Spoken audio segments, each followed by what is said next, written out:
Labdien! Es esmu Mareks Markus, un man kopš 2020. gada decembra ir nolaupīti mani bērni Roberts Daniels un Emīlija Markusi. Kopš tā laika pret mani ir izvērstas dažādas sankcijas, pateicoties meļiem, lieliem meliem, safabricētām lietām, un šoreiz es pieskāršos vienai no tādām, jau jāsaka, kārtējai. Bet pirms es šo dokumentu ar šo iepazīstinu jūs, es uzdošu dažus jautājumus. Kā jums šķiet? Vai ir tāda institūcija Latvijā, institūcijas, amatpersonas, kurām ir atļauts ar likumu sagrozīt informāciju, melot un neizmeklēt, kas patiesībā ir noticis? Jautājums, piemēram, par valsts policijas darbībām 2020., 21., 22. un arī šajā gadā. Mēs visi atceramies, kāda politika tika piekopta pret cilvēkiem, kas atļāvās rīkoties pēc sirdsapziņas un atbilstoši Latvijas likumiem, cilvēkiem, kas elpoja brīvi. Mēs zinām to, ka šie cilvēki tika diskriminēti, un tas nav beidzies. Es pastāstīšu savu dzīves stāstu kādā šaurā dzīves atspoguļojumā, kādā fragmentā par notikumiem, kas skāra mani salīdzinoši pavisam nesen, 19. jūnijā šajā gadā. Tas ir Delfi raksts, kurā ir izklāstīti meli uz meliem, un jau pēc brītiņa es jums tos citēšu un parādīšu, kā top safabricētas lietas un kā tiek izsauktas raganu medības, šajā gadījumā uz mani, un tikpat labi var tikt izsauktas uz jebkuru cilvēku. Bet atgriezīšos pirms tam pie jautājuma, ko es uzdevu policijai. Cilvēki Latvijā, padomājiet, kā tad ir ar šo diskrimināciju? Vai tā Latvijā ir atļauta? Vai ministru kabineta noteikumi, uz kuriem tolaik atsaucās dažādas institūcijas, vai tie atļauj pārkāpt Latvijas iedzīvotājiem saistošo satversmi un valsts pamatlikumus? Pavisam noteikti nē, taču tas notika. Tālāk nākamais jautājums. Vai advokātiem, zvērinātiem advokātiem, ir kaut kādas pārākās tiesības, ka viņi var atļauties klienta interesēs sagrozīt faktus un strādāt tajā virzienā, lai apmelotu, šajā gadījumā mani? Vai kādam ir tādas pilnvaras melot un izmantot arī mēdīju varu, lai to tālāk atspoguļotu plašākai sabiedrībai un neļaujot man sniegt atbildes liecījumus? Šoreiz pēc savas iniciatīvas es ierunāšu šo vēstījumu, lai parādītu sabiedrībai, kura vēlās uzzināt vairāk nekā tikai, tā saka, Delfi, kas ir noticis. Un, kā jau teicu, parādīšu detaļās un vadlīnijās, kā tiek safabricētas lietas pret cilvēkiem, kas nepilda noziedzīgas pavēles, pret cilvēkiem, kas seko sirdsapziņai un kuriem vēl ar vienu ir gods pār varu, pār jebkuru varu. Tātad šeit manās rokās ir dokumentiņš izprintēts no Delfiem, un uzreiz pateikšu, ka pēc 19. jūnija es pirmoreiz turu rokās šo dokumentu, un šodien beidzot iesāku lasīt. Līdz tam man bija zināms tikai tas, ko cilvēki bija stāstījuši un dalījušies ar šīm pārdomām. Es iesāku viņu lasīt šajā rītā, un biju izlasījis gandrīz pirmo lapas pusi, un secināju, ka labāk es ņemšu pēc kārtas, ierunāšu uzreiz savu atbildes vēstījumu. Un jūs redzēsiet arī pēc tā, ko un kā es saku, ka man gribās jums sacīt to, ko Delfi jums nepastāsta. Tā teikt, medaļas otro pusi atklājot, monētas otro pusi, tēlēni izsakoties. Es parādīšu to, ko Delfi noklusē, un jautājums, kāpēc šī mēdīju vara tā dara, un vai tas neliecina par pasūtījumu kādu vai kāda interesēs, jautājums, kā interesēs. Lasu Violetas Garenas sadarbībā ar manas bijušās dzīvesbiedres Kristīnas Ruģeles daļdarbu, kurā piedalījās arī viņas zvērinātā advokāte Aneta Rubene un nezināmie policijas darbinieki Jūrmalā, kuri savu identitāti, spriežot pēc izteikumiem, šķiet ir slēpuši. Jautājums kāpēc? Vai tad nepastāv atklātības likums Latvijā? Kāpēc ir jāslēpjās, ja godīgi dara savu darbu? Reizi. Pats ar sevi monologā to var pajautāt. Padomājiet jūs paši. Lasu šo tekstu. Kādi murgi ir sadzējoti par mani. Agrā darba dienas rītā, pērn maijā, Kristīne, tas ir mana bijusī, izgāja no dzīvokļa Jūrmalā, lai dotos uz auto. No aizmuguras sadzirdēja, kam pārdevi bērnus. Tas bija Mareks Markus, bijušais dzīvesbiedrs un bērnu tēvs. Jau vairāk nekā gadu Kristīnei bija pagaidu aizsardzība pret vardarbību, taču Mareks to pārkāpa. Viņš sāka ar dūrēm sist pa vēderu, atņēma telefonu, kliedza, ka labāk bērnam nepiedzimt.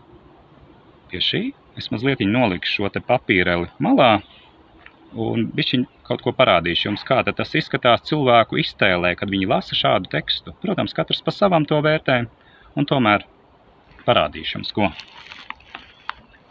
Tikko lasīju tekstu, kurā es tieku apsūdzēts tajā, ka es biju saticis bērnu māti, un viņai ar dūrēm esmu ko darījis pret vēderu, pa vēderu. Jūs varat iedomāties? Ar dūrēm. Tas nozīmē atkārtotas darbības, iesaistīts abas dūres. Jūs saprotiet? Ja paskatītos kamerās, tad redzams, ka tādas darbības tur nav. Tad kāpēc šāds formulējums? Atceros to saziņu, kas man bija ar tā saucamo Delfi pārstāvi, un viņa teica, ka viņai ir pieejami kaut kādi dokumenti. Kaut kādi dokumenti it kā no tiesas. Un kad es viņai uzdevu jau konkretizētus jautājumus, uz ko viņa tieši atsaucās, tad viņa tik muģeklīgi to pateica, ka es sapratu, ka viņa vienkārši manipulē ar tekstiem, manipulē ar to, kas viņai pat līdz galam nav pieejams. Jo arī policija, kā vēlāk es lasīšu, atklāja, ka viņi neuzdrošinās viņai paust informāciju, kas ir konfidenciāla. Tad jautājums, kā interesēs Delfi pārstāvi, tik uzstājīgi cenšas atspoguļot vienas puses viedokli. Atgriežamies pie teksta. Kristīna bija izdzirdējusi jautājumu no manis, kam pārdevi bērnus. Kristīna nepasaka, ka tas bija viens no vairākiem jautājumiem, ko es viņai uzdevu. Kāpēc viņa selektīvi izvēlējās vienu, to viņa pati zina. Bet cilvēki, kas ir vērīgi un uzmanīgi, sapratīs, ka pat šajā jautājumā slēpjas kaut kas, ko Delfi neanalizē. Es pateikšu drusciņu vairāk. Es visu šo laiku, kopš tika nolaupīti mani bērni, esmu meklējis savus bērnus. Un tajā laikā manā rīcībā nonāca informācija par Kristīnas saraksti ar man zināmu cilvēku, ar kuru pēc tam man arī bija saziņa. Un šis cilvēks bija neslēpis tajā saziņā ar Kristīni, neslēpa to, ka Mareks meklē bērnus, un kāpēc Kristīna neļauj bērniem ar mani sazināties. Kristīna parādīja pozicionāli, ka viņa nekomentēs un neatbildēs šo jautājumu, bet viņa pateica kaut ko citu. Vēl tolaik nebija ne tiesas sprieduma civillietā, nec daži citi nolēmumi, jo tas bija 2022. gads, gada pirmā puse. Un Kristīna pateica vienkārši, Marekam bērni netiks. Viņa pateica vēl vairāk, ka viņai esot kāda nopietna kaita, kura nesaukšu vārdā ļoti nopietna, un ka viņa drīz miršot. Jautājums jums, Latvijas iedzīvotāji. Ja jūs būtu situācijā, kur no jums ir nošķirti bērni, turklāt nelikumīgi un uz melu pamata, bērni, kurus jūs mīlat, un ja jūs uzzinātu, ka bērni atrodās pie otra vecāka, kurš ir situācijā neparedzamā cik drīz, vai necik drīz, bet ka viņš drīz aizies. Ja cilvēks pats par sevi nopietni to saka sev uzticamam cilvēkam? Vai jūs nesatrauktos? Vai jūs nemeklētu atbildes? Es tajā laikā, tāpat kā līdz šim, esmu nobloķēts. Man nav iespējas pajautāt nec bērnu mātei, nec viņas radiniekiem, nec kādiem citiem cilvēkiem kaut ko, vismaz nedaudz par saviem bērniem, kā viņiem klājas. Un Kristīna pateica šo pirms tiesas lēmumiem, vairākiem, precīzāk dažiem, un arī pirms sprieduma, ka Marekam bērni netiks. Jautājums. Panalizēsim šo. Kā viņa to zināja?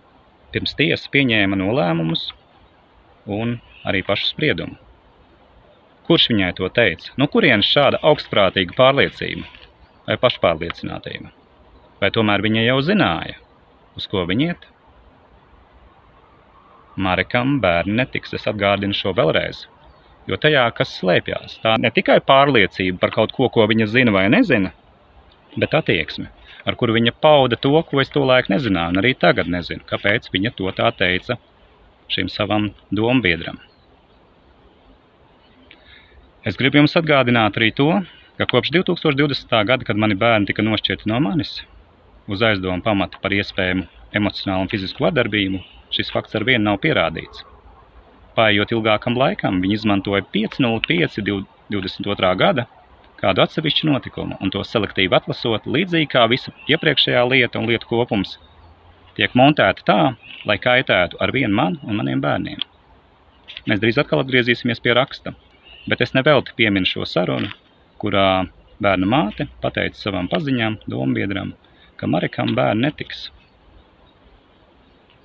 Kā cilvēks to var zināt? Un ja cilvēks pasaka, kā es arī minēju to, ka viņa drīz miršot, man patiešām bija satraukums. Un kad es satiku Kristīni tajā dienā, par to jau es arī gribēju zināt, kur ir bērni? Kur paliks bērni, ja nu tomēr tiešām notiek tā, kā viņa rakstīja paziņam, ja viņa mirs drīzumā? Viņa atbildes nesniedza. Un tajā reizē es zināju, ka bērna māte, un tā nav pirmā reize, ka viņa ar bērniem nebija kopā. Es kā tēvs, kurš savus bērnus vienmēr esmu mīlējis, gaidījis, pēc viņiem ilgojos, gribēju saņemt cilvēcīgu atbildi. Kur ir mani bērni? Bet bērna māte izvēlējās tikai vienu jautājumu pasacīt šajā dzeltenās preses rakstā. Kam pārdeva bērnus? Vai tas ir godīgi? Viņa pat neatklāja manus motīvus, jo viņa tos nezina. Arī Delfi pārstāve, kura veidoja šo te savu rakstu, necentās noskaidrot otras puses, kā viņi to saka, viedokli. Jā, lasu tālāk. Kristīna tobrīd bija 8. grūtniecības mēnesī, nesen kā aprecējusies. Tālāk viņa saka, es centos skriet uz tuvējo dienas centru, tur izsauc policiju un mediķus. Viņi stāsta, atceroties gadu vecos notikumus. Kristīna runā mierīgi, pieklusināti. Balss aizlūst, atceroties ceļu uz slimnīcu. Bez telefona nevarēja nevienam no tuvajiem pateikt, lai paņem no dārziņa bērnus. Abi gaidīja, uzzinājuši, ka mamma ir slimnīcā, bērni ļoti pārdzīvoja. Nu redz, kā tas tiek pateikts nākamajā citātā, ka viņai balss aizlūst, ka notika kaut kas ārkārtējs un tam līdzīgi. Bet tas, ko Kristīna nepasaka, ir pavisam vienkārši, ka viņa ir lieliska aktiere. Un kā rakstā tālāk tas arī ir vēstīts, ko es arī noprotu no tā, ko cilvēki bija man arī iepriekš stāstījuši, un es vēl to arī lasīšu, ka viņa laikam pat pati nepamana to, kā nonāk pretrunās. Jo, ja viņa būtu dabūjusi, kā viņa tur pirmajā citātā minēja, ar dūrēm pa vēderu, viņai vairs nebūtu spēka aiziet pašai, un kaut kur figurēja arī tādi mēli attiecībā uz mani, ka esmu ar kājām kaut ko viņai nodarījis vai pats pārdījis. Mīļie cilvēki, vai jūs saprotat, ko tas nozīmē reāli? Nevis kā to filmās rāda, bet reālajā dzīvē. Ja kāds fiziski spēcīgs, un es esmu fiziski spēcīgs, patiešām ar dūrēm sistu vai ar kājām spārdītu, tad tas otrs cilvēks neceltos. Es to neesmu darījis. bet mani par to apmelo. Un tā kā viņi izmanto notikumus, kurus var tulkot daudz nozīmīgi, līdz ar to interpretē kroplīgi, tad viņi uzdod vēlamo par esošo. Tātad problēma ir galvās tajā, kā viņi grib redzēt īstenību, un viņi grib ticēt saviem meliem. Lasu tālāk. Dažas dienas vēlāk Mareks nosūtīja Kristīnei ēpasta vēstuli. Labāk, lai bērns neierauga dienas gaismu dēļ tik pretīgiem degradantiem kā Kristīnas vecāku uzvārds. Tu tīšām postīji ģimenes, tādi nelieši nepaliks bez drausmīgām dzīves sekām, līdz tu pamodīsies par vēlu, kad paliksi pilnīgi viena. Un atkal Kristīna nepasaka. Ko tad viņa nepasaka? Īstenībā daudz no tā, kas tajā laikā tika teikts. Kristīne afēras laikā pret manu, kā savu bērnu tēva gribu, veica medicīniskas manipulācijas. Ne tikai piespiedu kārtā manus bērnus pakļāva testēšanai, bet arī nošpricēja. Ar to, kas ir eksperimentāla šļura, nesaukšu precīzāk, cilvēki sapratīs. Viņai nebija tādas tiesības to darīt pret bērnu gribu un pret manu gribu, bet viņa to darīja. Tā nerīkojas māte, tā rīkojas, kas sliktāks par pamāti. Skarbāk neteikšu. Kad es viņai rakstīju šo skarbo ziņu, tā nav pilnīgi atspoguļota. Mans motīvs bija pasacīt pavisam vienkāršu dzīves īstenību un patiesību. Ka ja viņa ir ko nodarījusi un ir nodarījusi maniem bērniem, tad nedod Dievs, ka viņa nodarītu to arī savam trešajam bērnam, kas ir viņas jaunā vīra un viņas bērns. Līdz ar to ir redzams tas, ka viņa atkārtoti atļaujās mani demonizēt un pateikt to, ko es neesmu pateicis. Kāpēc Delfi šo neanalizē? Kāpēc Delfi tver tikai virspusi? Tāpēc, ka tā ir viegli veidot rakstus un izraisīt cilvēkos neapmierinātību un raganu medības, jo tas princips aizvien ir spēkā. Skaldi un valdi. Viņiem to vajag, šādas emocijas sabiedrībā. Lai kontrolētu un veidot sabiedrisko domu, bet ejam tālāk. Policija varmāku nopratināja un palaida māju. Pie šīs mazliet apstāšos. Policija nopratināja ko? Varmāku. Kāda vara tika pielietota? Ar varu es nevienu cilvēku nemācu. Varmākas ir tie, kas uzspieda lupatas cilvēkiem lietot starp citu. 20. gadā un pēc tam. Varmākas ir tie, kas manus bērnus nošķīra no manis pret bērnu gribu un pret manu gribu. Varmākas ir tie, kas pilda noziedzīgas pavēles un kaut ko uzspiež un stāsta, ka to dara sabiedrības labā un interesēs. Atgriežamies tālāk pie teksta. Palaida māju.